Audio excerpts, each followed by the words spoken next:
ॐ तच्छंयोरवृणीमहे गातुं यज्ञाय गातुं यज्ञपतये दैवी स्वस्तिरस्तु नः स्वस्तिर्मानुषेभ्यः ऊर्ध्वं जगतो भेषजम् शन्नो अस्तु द्विपदे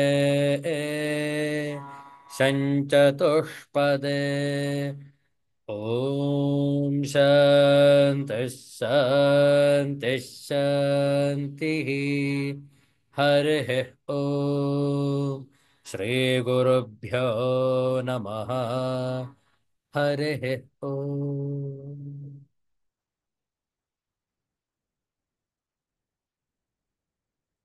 Universal prayer. Let's chant this together. O hidden life, vibrant in every atom. O hidden light, shining in every creature. O hidden love, embracing all in oneness. May each who feels himself as one with thee know he is also one with every other. Om Shanti Shanti Shanti.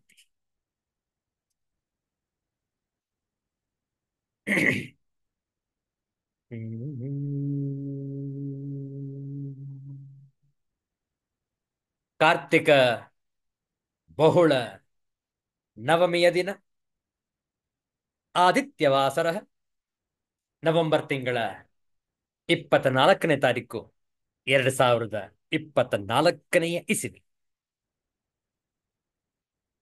ಶುಭವಾರ. ವಾರದ ಮೊದಲ ದಿನ ಆದಿತ್ಯವಾಸರ ಸೂರ್ಯ ಭಗವಂತನಿಗೆ ಸಮರ್ಪಿಸುವಂತಹ ಈ ಒಂದು ದಿನ, ಸೂರ್ಯಾರಾಧನೆಗೆ ಹೇಳಿ ಮಾಡಿಸಲ್ಪಟ್ಟಿರುವಂತಹ ದಿನ, Sunday, ಭಾನುವಾರ, ಆದಿತ್ಯವಾಸರ. ಇಂತಹ ಶ್ರೇಷ್ಠವಾದಂತಹ ಈ ಕಾರ್ತೀಕ ಮಾಸದ ಸಂಜೆ ಭಾನುವಾರದಲ್ಲಿ ಆಂಜನೇಯ ಸ್ತೋತ್ರಾಣಿ, ಆಂಜನೇಯನ ಅನೇಕ ಸ್ತೋತ್ರಗಳಿವೆ. ಆ ಸ್ತೋತ್ರಗಳನ್ನು ಪಠಿಸೋಣ ಒಟ್ಟಿಗೆ. ಸ್ತೋತ್ರಗಳನ್ನು, ಶ್ಲೋಕಗಳನ್ನು ನಾವು ಪರದೆಯ ಮೇಲೆ ಹಂಚಿಕೊಂಡಿದ್ದೇವೆ. ಒಟ್ಟಿಗೆ ಆಂಜನೇಯ ಸ್ತೋತ್ರಗಳನ್ನು ಪಠಿಸೋಣ.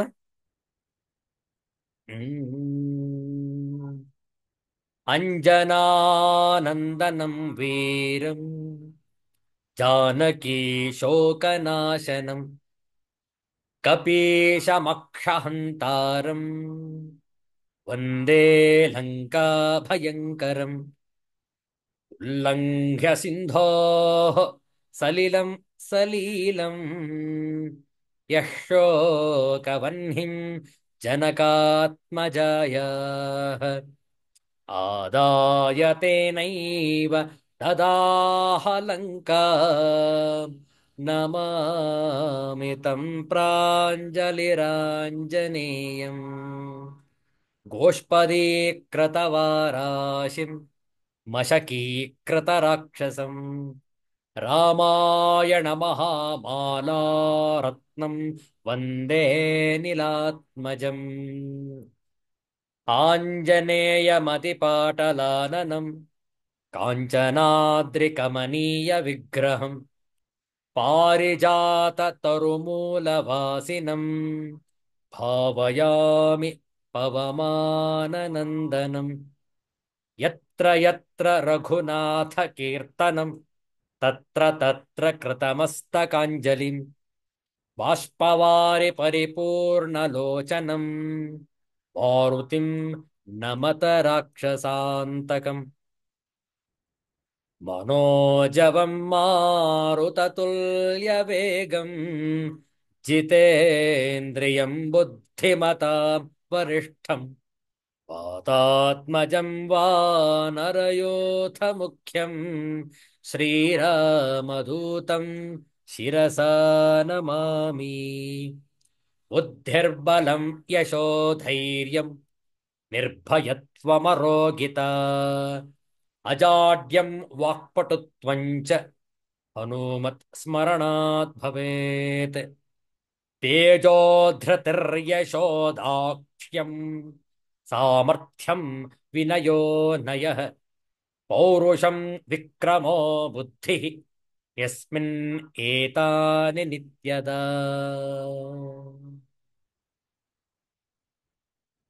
ಆಂಜನೇಯನ ಕುರಿತು ಒಂದು ಭಜನೆಯನ್ನು ಮಾಡೋಣ, ಹೇಳಿಕೊಡ್ತೇವೆ, ತಾವು ಪುನರಾವರ್ತಿಸಬಹುದು. ಶ್ರೀ ಹನುಮಾನ್ ಭಜನ್ ಕನ್ನಡದ ಭಾಷೆಯಲ್ಲಿದೆ. ಒಂದು ಆಂಜನೇಯನ ಭಜನೆ ಹೇಳಿಕೊಡ್ತೇವೆ, ತಾವು ಪುನರಾವರ್ತಿಸಬಹುದು.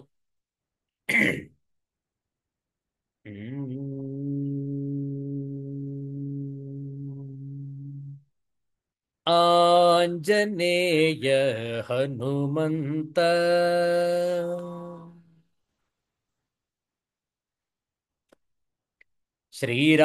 ಶ್ರೀರಾಮಚಂದ್ರನ ಸದ್ಭಕ್ತ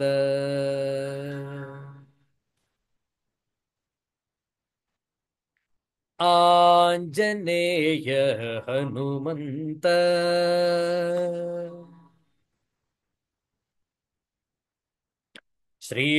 ಶ್ರೀರಾಮಚಂದ್ರನ ಸದ್ಭಕ್ತ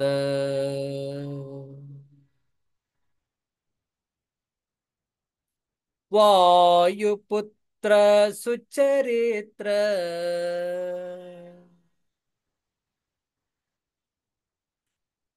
ವಾಯುಪುತ್ರ ಸುಚರಿತ್ರ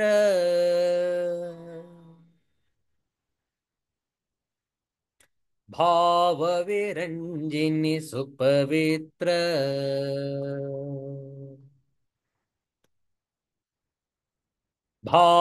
ಭಾವವಿರಂಜಿನಿ ಸುಪವಿತ್ರ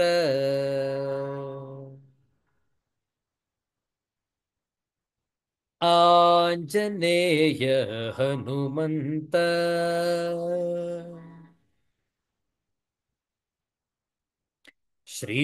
ಶ್ರೀರಾಮಚಂದ್ರನ ಸದ್ಭಕ್ತ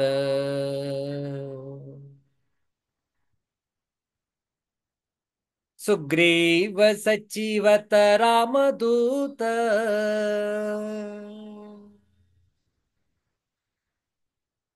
ಶರಧಿ ಲಂಘಿಸಿದ ಬಲವಂತ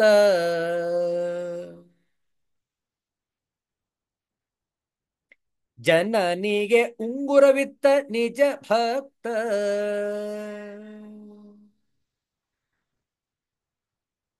ರಾವಣ ವಿರೋಧಿ ಸರ್ವಶಕ್ತ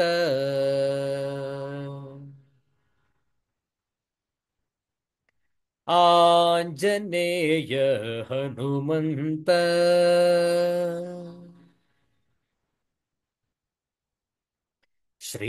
ಶ್ರೀರಾಮಚಂದ್ರನ ಸದ್ಭಕ್ತ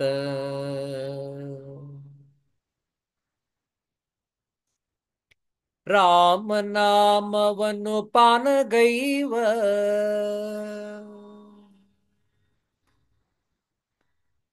ರಾಮಚರಣವ ಸೇವೆಗೈವ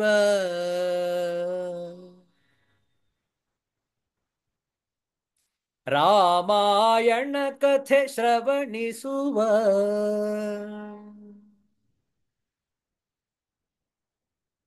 ಭಕ್ತ ಜನಕ್ಕೆ ಸುಖ ಕರುಣಿಸುವ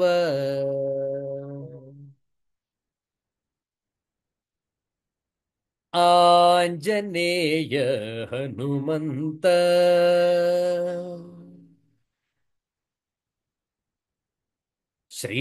ಶ್ರೀರಾಮಚಂದ್ರನ ಸದ್ಭಕ್ತ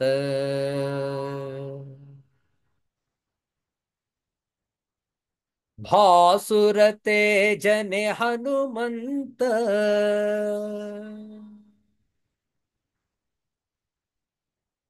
ಕ್ಲೇಶ ಹರಿಸು ಪ್ರಭು ಗುಣವಂತ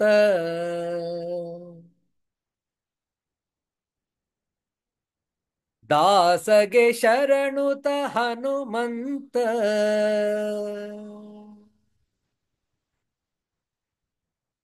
ದಾಸ ಕೇಶವನುತ ಗುಣವಂತ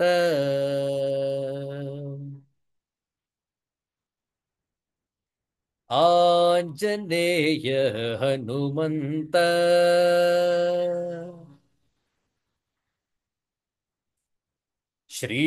ಶ್ರೀರಾಮಚಂದ್ರನ ಸದ್ಭಕ್ತ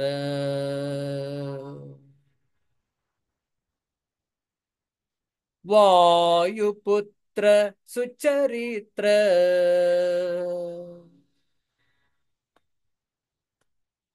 ಭಾವ ವಿರಂಜಿನಿ ಸುಪವಿತ್ರ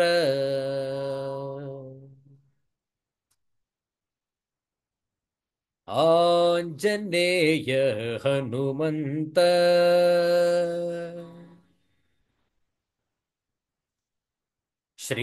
ಶ್ರೀರಾಮಚಂದ್ರನ ಸದ್ಭಕ್ತ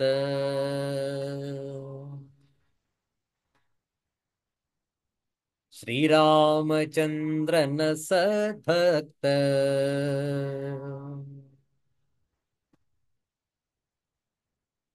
ಆಂಜನೇಯ ವರದ ಗೋವಿಂದ ಗೋವಿಂದ ಅಯೋಧ್ಯಾಪತಿ ಶ್ರೀರಾಮಚಂದ್ರ ಮಹಾರಾಜ ಕೀ ಜಯ ಸಿದ್ಧಾಂತ ಅವಧೂತ ಚಿಂತನ ಶ್ರೀ ಗುರುದೇವ ದತ್ತ ಜೈ ಜೈ ರಘುವೀರ ಸಮರ್ಥ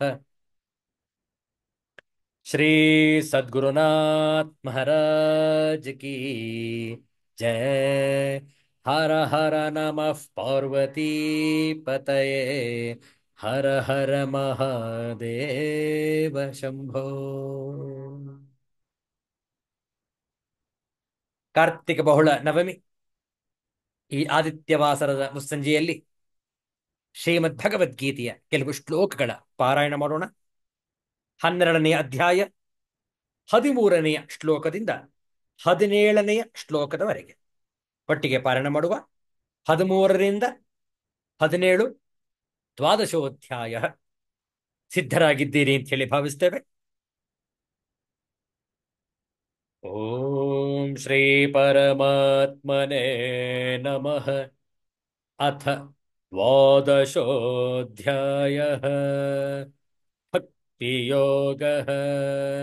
ಶ್ರೀಭಗವಾನುವಾಚ ಅದ್ವೇಷ್ಟಾ ಸರ್ವಭೂತಾನಾಂ ಮೈತ್ರಃ ಕರುಣ ಏವ ಚ ನಿರ್ಮಮೋ ನಿರಹಂಕಾರಃ ಸಮದುಃಖ ಸುಖ ಕ್ಷಮೀ ಸಂತುಷ್ಟಃ ಸತತಂ ಯೋಗಿ ಯತಾತ್ಮಾ ದೃಢನಿಶ್ಚಯಃ ಮಯ್ಯರ್ಪಿತಮನೋ ಬುದ್ಧಿಃ ಯೋ ಮದ್ಭಕ್ತಃ ಸ ಮೇ ಪ್ರಿಯಃ ಯಸ್ಮಾನ್ನೋ ದ್ವಿಜತೆ ಲೋಕಃ ಲೋಕಾನ್ನೋ ದ್ವಿಜತೆ ಚ ಯಃ ಹರ್ಷಾಮರ್ಷಭಯೋದ್ವೇಗೈಃ ಮುಕ್ತೋ ಯಃ ಸ ಚ ಮೇ ಪ್ರಿಯಃ ಅನಪೇಕ್ಷಃ ಉದಾಸೀನೋ ಗತವ್ಯಥಃ ಸರ್ವಾರಂಭ ಪರಿತ್ಯಾಗಿ ಯೋ ಮದ್ಭಕ್ತಃ ಸ ಮೇ ಪ್ರಿಯಃ ಯೋ ನ ಹೃಷ್ಯತಿ ನ ದ್ವೇಷ್ಟಿ ನ ಶೋಚತಿ ನ ಕಾಂಕ್ಷತಿ ಶುಭಾಶುಭ ಪರಿತ್ಯಾಗಿ ಭಕ್ತಿಮಾನ್ ಯಃ ಸ ಮೇ ಪ್ರಿಯಃ.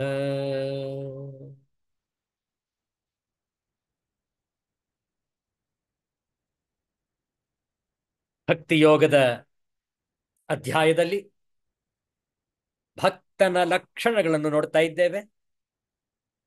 ಅದ್ವೇಷ್ಟ ಸರ್ವಭೂತಾನ ಮೈತ್ರಃ ಕರುಣ ಏವಚ ಅಲ್ಲಿಂದ ಪ್ರಾರಂಭಿಸಿ ಸರ್ವಾರಂಭ ಪರಿತ್ಯಾಗಿ ಇಲ್ಲಿಯವರೆಗೆ ಅನೇಕ ಭಕ್ತನ ಲಕ್ಷಣಗಳನ್ನು ವಿಚಾರ ಮಾಡಿದ್ದೇವೆ, ಚಿಂತನ ಮಂಥನವನ್ನು ಮಾಡಿದ್ದೇವೆ. ಈಗ ಮುಂದುವರಿಸೋಣ. 17ನೆಯ ಶ್ಲೋಕ. ಪದಚ್ಛೇದ ನೋಡಿಕೊಳ್ಳಿ.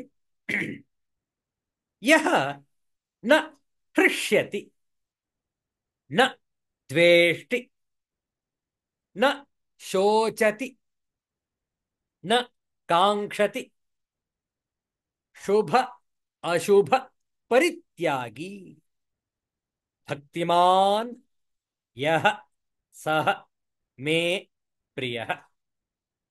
ಅನ್ವಯಾರ್ಥ ನೋಡಿಕೊಳ್ಳಿ. ಯಹ ನ ಹೃಷ್ಯತಿ, ಯಾರು ಎಂದೂ ಹರ್ಷಿತನಾಗುವುದಿಲ್ಲವೋ.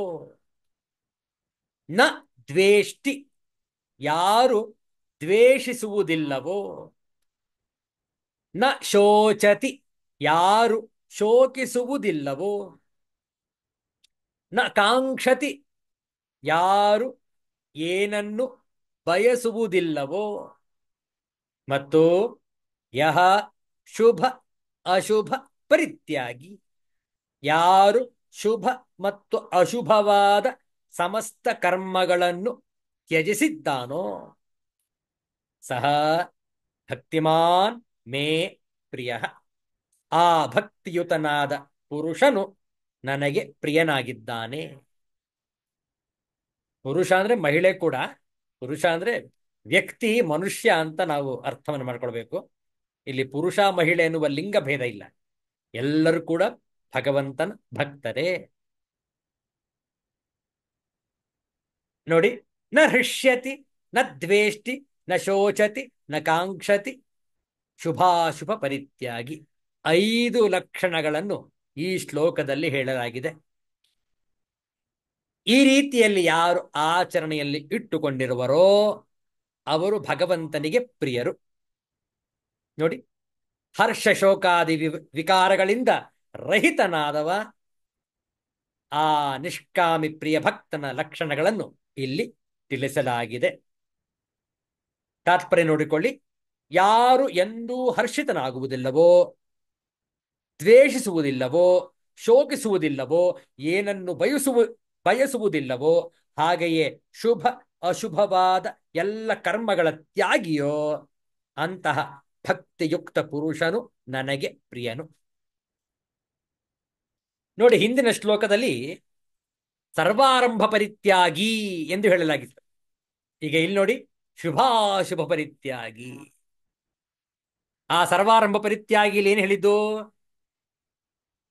ಯಾವುದೇ ಕರ್ಮಗಳನ್ನು ಕಾಮ್ಯ ಕರ್ಮಗಳನ್ನು ಇಟ್ಟುಕೊಳ್ಳದೆ ಇರುವವ ಭಕ್ತನು ಭಗವಂತನಿಗೆ ಪ್ರಿಯನು. ಅಥವಾ ಎಲ್ಲ ಕ್ರಿಯೆಗಳ ಕರ್ತೃತ್ವದ ತ್ಯಾಗಿಯು ಭಕ್ತನು. ಹೌದಲ್ಲ? ಕಾಯೇನ ವಾಚಾ ಮನಸ ಪ್ರಾರಬ್ಧದಿಂದಾಗುವ ಎಲ್ಲ ಸ್ವಾಭಾವಿಕ ಕರ್ಮಗಳಲ್ಲಿ ಕರ್ತೃತ್ವದ ಅಭಿಮಾನವನ್ನು ತ್ಯಜಿಸಿದವನು ಈ ಸರ್ವಾರಂಭ ಪರಿತ್ಯಾಗಿ. ಇಲ್ಲಿ ಇನ್ನೊಂದು ವಿಶಿಷ್ಟವಾದ ಲಕ್ಷಣ ಶುಭಾಶುಭ ಪರಿತ್ಯಾಗಿ. ನೋಡುವ, ಈ 5 ಲಕ್ಷಣಗಳನ್ನು ಒಂದೊಂದಾಗಿ ಶಾಂಕರ ಭಾಷ್ಯ ಸಹಿತ ವಿವರಗಳನ್ನು ತಿಳಿದುಕೊಳ್ಳೋಣ. ಕಿಂಚ ಯಹ ನ ಹೃಷ್ಯತಿ ಇಷ್ಟಪ್ರಾಪ್ತೌ. ನೋಡಿ, ಇಷ್ಟಪ್ರಾಪ್ತೌ ಕಿಂಚ ಯಹ ನ ಹೃಷ್ಯತಿ. ಆಚಾರ್ಯ ಶಂಕರರ ಭಾಷ್ಯ ನೋಡಿ. ಯಾವನು ತನಗೆ ಇಷ್ಟವಾದದ್ದು ಒದಗಿದಾಗ ಉಬ್ಬುವುದಿಲ್ಲವೋ, ಹರ್ಷನಾಗುವುದಿಲ್ಲವೋ, ಹಿಗ್ಗುವುದಿಲ್ಲವೋ ಅವನು ಭಕ್ತನು. ಈಗ ನೋಡಿ, ಸಾಮಾನ್ಯವಾಗಿ ನಮಗೆ ಅನೇಕ ಕಾಮನೆಗಳು, ಅನೇಕ ಬಯಕೆಗಳು, ಅನೇಕ ಆಸೆಗಳು ಇರ್ತವೆ. ಸಹಜ, ಏನು ದೋಷ ಇಲ್ಲ ಅದರಲ್ಲಿ. ಆದರೆ ಭಕ್ತನು ಹೇಗಿರ್ತಾನೆ ನೋಡಿ, ತನ್ನ ಇಷ್ಟವಾದ ವಸ್ತು ಪ್ರಾಪ್ತಿಯಾದಾಗ, ಇಷ್ಟವಾದ ವ್ಯಕ್ತಿ ಪ್ರಾಪ್ತಿಯಾದಾಗ, ತನಗೆ ಇಷ್ಟವಾದದ್ದು ಏನನ್ನೂ ಕೂಡ ದೊರಕಿದಾಗ ಹರ್ಷಿಸುವುದಿಲ್ಲ, ಉಬ್ಬುವುದಿಲ್ಲ, ಹಿಗ್ಗುವುದಿಲ್ಲ. He doesn't get excited when he gets what he aspires for. ನೋಡಿ, ಯಾವುದೋ ಒಂದು ಸಂಕಲ್ಪ ಇರುತ್ತೆ, ಅದು ಈಡೇರಿದಾಗ ಅನೇಕರು ಹಿಗ್ಗು ಬಿಡ್ತಾರೆ, ಎಕ್ಸೈಟ್ ಆಗ್ಬಿಡ್ತಾರೆ. ಹೌದಲ್ಲ? ಆ ಸುಖದ ಸುಪ್ಪತ್ತಿಗೆಯಲ್ಲಿ ಹುಚ್ಚರಾಗಿ ಬಿಡ್ತಾರೆ ಅನೇಕರು. ಏನು ಕೂಗಾಟ, ಏನು ಹಾರಾಟ, ಏನು ಚೀರಾಟ! ಅಬ್ಬಬ್ಬಾ, ಮುಗಿಲು ಮುಟ್ಟತ್ತೆ ಅವರ ಕೂಗಾಟ. ಯಾಕೆ? ನನಗೆ ಇಷ್ಟವಾದದ್ದು ದೊರಕಿದೆ, ಪ್ರಮೋಷನ್ ಸಿಕ್ಕಿದೆ, ನನ್ನ ಸಂಬಳ ಹೆಚ್ಚಾಗಿದೆ, I got my bonus, I got an increment, I am getting married to my fiancee whom I love the most. Okay, ಭಕ್ತನು ಹೇಗಿರ್ತಾನೆ? ಯಾವುದು ಇಷ್ಟಪ್ರಾಪ್ತವು, ಯಾವುದು ನನಗೆ ಇಷ್ಟವಾಗಿದೆಯೋ ಅದು ಪ್ರಾಪ್ತಿಯಾದಾಗ ಹರ್ಷಿಸುವುದಿಲ್ಲ. ನೋಡಿ ಮನಸ್ಸು ಯಾವ ರೀತಿ ಇದೆ ಅನ್ನೋದು. ಸಾಮಾನ್ಯರು ಹಿಗ್ಬಿಡ್ತಾರೆ, ಇವನು ಇಷ್ಟವಾದದ್ದು ದೊರಕಿದಾಗ ಹಿಗ್ಗುವುದಿಲ್ಲ, ಅನಿಷ್ಟವಾದದ್ದು ದೊರಕಿದಾಗ ಕುಗ್ಗುವುದಿಲ್ಲ. ನ ದ್ವೇಷ್ಟಿ. ನೋಡಿ ಎಷ್ಟು ಚೆನ್ನಾಗಿದೆ. ಹಿಗ್ಗುವುದು ಇಲ್ಲ ದೊರಕಿದಾಗ, ದೊರಕದೇ ಇದ್ದಾಗ ಕುಗ್ಗುವುದು ಇಲ್ಲ. ಅವನು ಭಕ್ತನು, ಅವನು ಜ್ಞಾನಿಯು, ಅವನು ಯೋಗಿಯು. ಹೌದಲ್ಲ? ನೋಡಿ ಮುಂದಿನ ಭಕ್ತನ ಲಕ್ಷಣ, ನ ದ್ವೇಷ್ಟಿ. ಆಚಾರ್ಯ ಶಂಕರ್ ಹೇಳ್ತಾರೆ, ನ ದ್ವೇಷ್ಟಿ ಅನಿಷ್ಟ ಪ್ರಾಪ್ತೌ. ಇಷ್ಟ ಪ್ರಾಪ್ತೌ ನ ಹೃಷ್ಯತಿ, ಅನಿಷ್ಟ ಪ್ರಾಪ್ತೌ ನ ದ್ವೇಷ್ಟಿ. ಯಾವನು ತನಗೆ ಇಷ್ಟವಾದದ್ದು ಒದಗಿದರೆ ಉಬ್ಬುವುದಿಲ್ಲವೋ, ಬೇಡವಾದದ್ದು ಬಂದರೆ ಅದನ್ನು ಹಗೆ ಮಾಡುವುದಿಲ್ಲವೋ. ಎರಡಾಯ್ತಲ್ಲ, ಮೂರನೇದು ನೋಡಿ, ನ ಶೋಚತಿ. ನ ಶೋಚತಿ ಅಂದ್ರೇನು? ನ ಶೋಚತಿ ಪ್ರಿಯ ವಿಯೋಗೆ. ಸಾಮಾನ್ಯವಾಗಿ ನಾವು ಶೋಚನೀಯ ಸ್ಥಿತಿಗೆ ಹೋಗ್ಬಿಡ್ತೇವೆ, ಶೋಕವನ್ನ ವ್ಯಕ್ತಪಡಿಸ್ತೇವೆ ಯಾವಾಗ? ಪ್ರಿಯ ವಿಯೋಗೆ. ಪ್ರಿಯ ವಿಯೋಗೆ ಹತ್ತಿರದವರು ತೀರಿಕೊಂಡಾಗ, ನಮ್ಮವರು ಬೇರ್ಪಟ್ಟಾಗ. ಈಗಿನ ಕಾಲದಲ್ಲಿ ತೀರುವುದು ಮಾತ್ರವೇ ವಿಯೋಗ ಅಂತ ಅರ್ಥ ಅಲ್ಲ. ಕೆಲವರು ವಿವಾಹಿತರು ಕೂಡ ವಿವಾಹ ವಿಚ್ಛೇದನವನ್ನು ಕೊಟ್ಟು ದೂರ ಆಗ್ಬಿಡ್ತಾರೆ, ವಿಯೋಗ ಆಗ್ಬಿಡ್ತಾರೆ.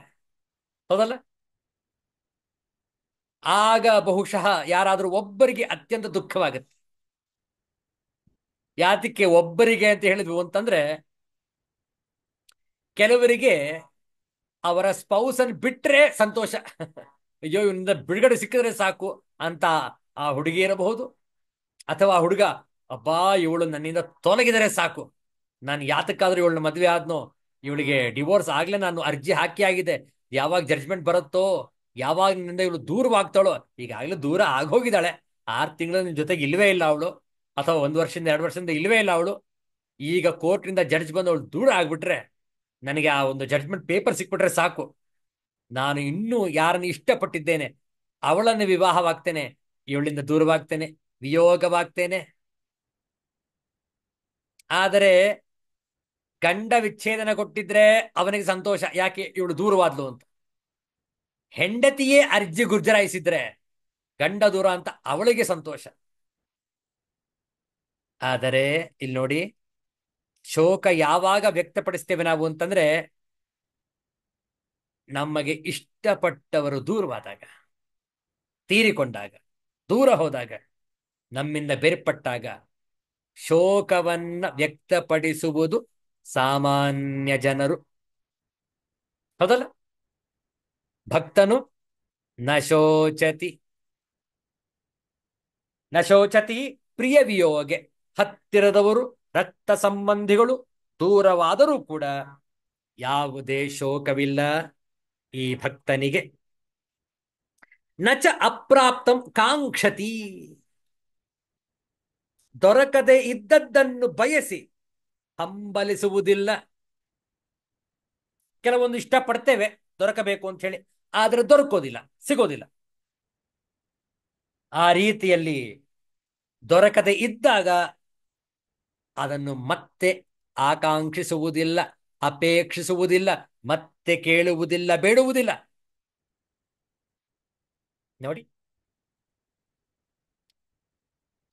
ಯಾವ ಭಕ್ತನೋ ನ ಹೃಷ್ಯತಿ ನ ದ್ವೇಷ್ಟಿ ನ ಶೋಚತಿ ನ ಕಾಂಕ್ಷತಿ. ಹರ್ಷಿಸುವುದಿಲ್ಲ, ದ್ವೇಷಿಸುವುದಿಲ್ಲ, ಆಕಾಂಕ್ಷಿಸುವುದಿಲ್ಲ, ಶೋಕಿಸುವುದಿಲ್ಲ. ಯಾರು ಹೀಗಿರ್ತಾರೆ ಅಂತಹ ಭಕ್ತರು ಭಗವಂತನಿಗೆ ಪ್ರಿಯರು. ಐದನೆಯ ಭಕ್ತನ ಲಕ್ಷಣ ನೋಡಿ ಇದರಲ್ಲಿ, ಶುಭಾಶುಭ ಪರಿತ್ಯಾಗಿ. ಶುಭಾಶುಭೆ ಕರ್ಮಣಿ ಪರಿತ್ಯಕ್ತು ಶೀಲಂ ಅಸ್ಯ ಇತಿ ಶುಭಾಶುಭ ಪರಿತ್ಯಾಗಿ ಭಕ್ತಿಮಾನ್ ಯಹ ಸಹ ಮೇ ಪ್ರಿಯ. ಒಳ್ಳೆಯದು ಕೆಟ್ಟದ್ದು, ಶುಭ ಅಂದ್ರೆ ಒಳ್ಳೆಯದು, ಅಶುಭ ಅಂದ್ರೆ ಕೆಟ್ಟದ್ದು. ಒಳ್ಳೆಯದು ಕೆಟ್ಟದ್ದು ಎಂಬ ಎರಡು ಬಗೆಯ ಕರ್ಮಗಳನ್ನು ಬಿಡುವ ಸ್ವಭಾವದವನಾಗಿರುವುದರಿಂದ ಶುಭಾಶುಭ ಪರಿತ್ಯಾಗಿ. ಯಾರು ಈ ರೀತಿ ಆಗಿರುವನೋ, ಯಾವನು ನನ್ನಲ್ಲಿ ಭಕ್ತಿಯುಳ್ಳವನಾಗಿರುವನೋ ಅವನು ನನಗೆ ಪ್ರಿಯನು. ಭಗವಂತನ ನಲ್ನುಡಿ ನೋಡಿ.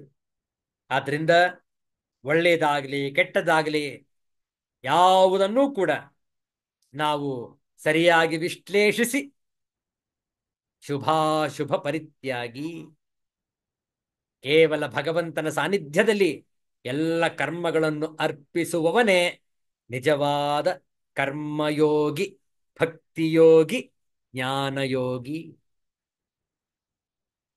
ಮುಂದಿನ ಎರಡು ಶ್ಲೋಕಗಳನ್ನು ಒಟ್ಟಿಗೆ ನೋಡೋಣ. 18 ಮತ್ತು 19 ಎರಡು ಬಾರಿ ಪಾರಾಯಣ ಒಟ್ಟಿಗೆ. ಸಮಶತ್ರೌ ಚ ಮಿತ್ರೇ ಚ ತಥಾ ಮಾನಾಪಮಾನಯೋಃ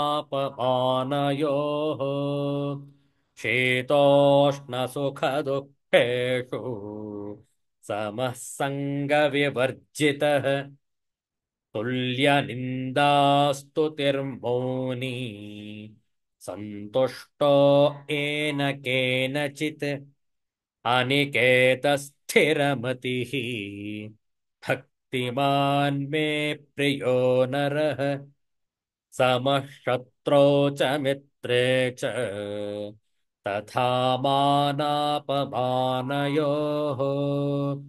ಶೀತೋಷ್ಣ ಸುಖ ದುಃಖೇಷು ಸಮಃ ಸಂಗ ವಿವರ್ಜಿತಃ ತುಲ್ಯ ನಿಂದಾಸ್ತುತಿರ್ಮೌನಿ ಸಂತುಷ್ಟೋ ಏನ ಕೇನಚಿತ್ ಅನಿಕೇತ ಸ್ಥಿರಮತಿಃ ಭಕ್ತಿಮಾನ್ ಮೇ ಪ್ರಿಯೋ ನರಃ. ಭಕ್ತನ ಲಕ್ಷಣಗಳನ್ನು ಈ ಎರಡು ಶ್ಲೋಕದಲ್ಲಿ ಅತ್ಯಂತ ಸುಂದರವಾಗಿ ವಿವರಿಸಲಾಗಿದೆ. ನೋಡುವ ಹಾಗೆ ಎಣಿಸಿಕೊಳ್ಳುವ ಇನ್ನೂ ಎಷ್ಟು ಭಕ್ತನ ಲಕ್ಷಣಗಳನ್ನು ನಾವು ನೋಡಲಿದ್ದೇವೆ. ನೋಡಿಕೊಳ್ಳಿ. ಸಮಃ ಶತ್ರೌ ಚ ಮಿತ್ರೇ ಚ ತಥಾ ಮಾನಾಪಮಾನಯೋಃ ಸಮಃ ಶೀತೋಷ್ಣ ಸುಖ ದುಃಖೇಷು ಸಮಃ ಸಂಗ ವಿವರ್ಜಿತಃ.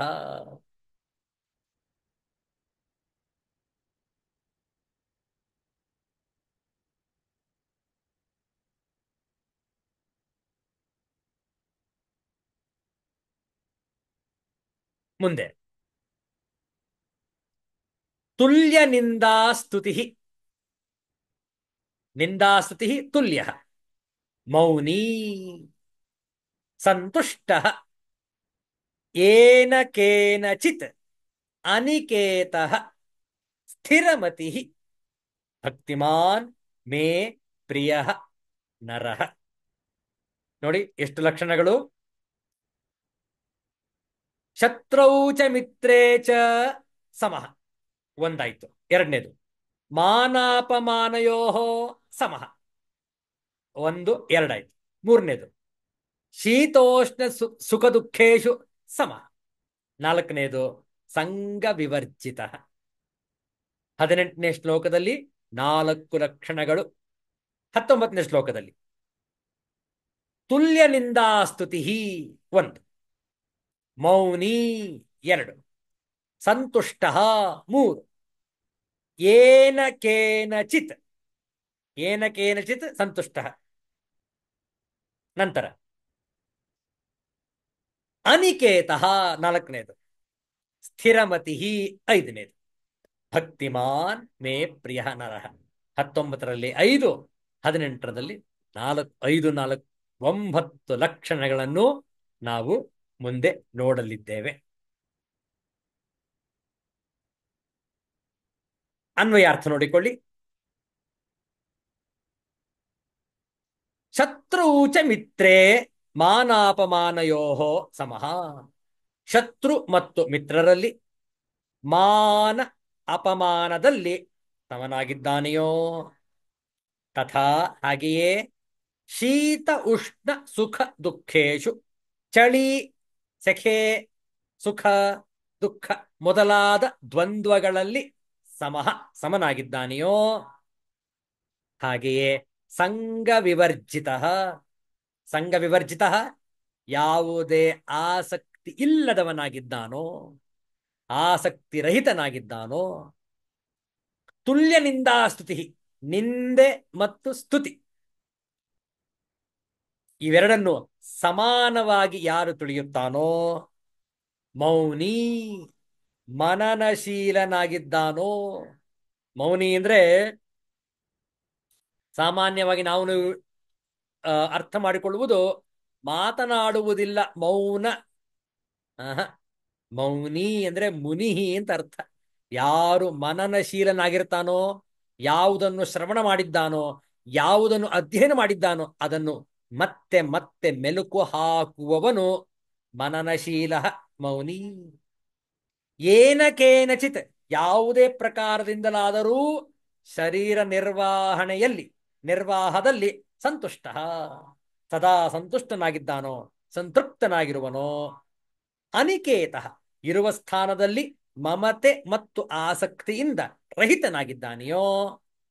ಸ್ಥಿರಮತಿ ಸ್ಥಿರ ಬುದ್ಧಿಯುಳ್ಳವನಾದ, ಭಕ್ತಿಮಾನ್ ನರಃ ಭಕ್ತಿಯುಕ್ತ ಪುರುಷನು, ಮೇ ಪ್ರಿಯ ನನಗೆ ಪ್ರಿಯನು. ನೋಡಿ ಎಷ್ಟು ಭಕ್ತನ ಲಕ್ಷಣಗಳಿವೆ. ಈ 18, 19ರಲ್ಲಿರುವಂತಹ ಈ ಭಕ್ತನ ಲಕ್ಷಣದ ವಿವರಗಳನ್ನು ಮುಂದಿನ ವಾರ ಭೇಟಿಯಾದಾಗ ಮುಂದುವರಿಸೋಣ. ಹಾಗೆ ಮತ್ತೊಂದು ಶ್ಲೋಕ ಇದೆ. ಆ ಶ್ಲೋಕದಿಂದ ಈ ಅಧ್ಯಾಯ ಸಂಪನ್ನಗೊಳ್ಳಲಿದೆ. ಈ 3 ಶ್ಲೋಕಗಳನ್ನು, ಕೊನೆಯ 3 ಶ್ಲೋಕಗಳು 18, 19, 20ನೇ ಶ್ಲೋಕವನ್ನು ಮುಂದಿನ ವಾರ ಮುಂದುವರಿಸೋಣ. ಹಾಗೆಯೇ ಈ ಅಧ್ಯಾಯವನ್ನು ಸಂಪನ್ನಗೊಳಿಸಿ 13ನೆಯ ಅಧ್ಯಾಯಕ್ಕೆ ಪ್ರವೇಶ ಮಾಡೋಣ.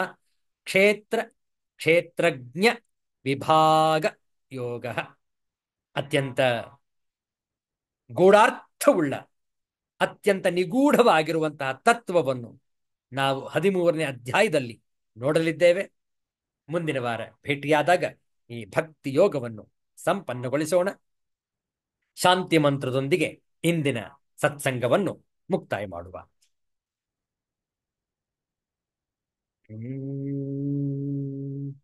ಅಸತೋ ಮಾ ಸದ್ಗಮಯ, ತಮಸೋ ಮಾ ಜ್ಯೋತಿರ್ಗಮಯ, ಮೃತ್ಯೋರ್ಮಾ ಅಮೃತಂಗಮಯ. ಓಂ ಶಾಂತಿ ಶಾಂತಿ ಶಾಂತಿ. ಹರಿಃ ಓಂ ಶ್ರೀ ಗುರುಭ್ಯೋ ನಮಃ. ಹರಿಃ ಓಂ. ಮತ್ತೆ ಭೇಟಿಯಾಗುವ. ಎಲ್ಲರಿಗೂ ಒಳಿತಾಗಲಿ, ಎಲ್ಲರಿಗೂ ಶುಭವಾಗಲಿ. ಜೈ ಶ್ರೀ ಗುರುದೇವ ದತ್ತ.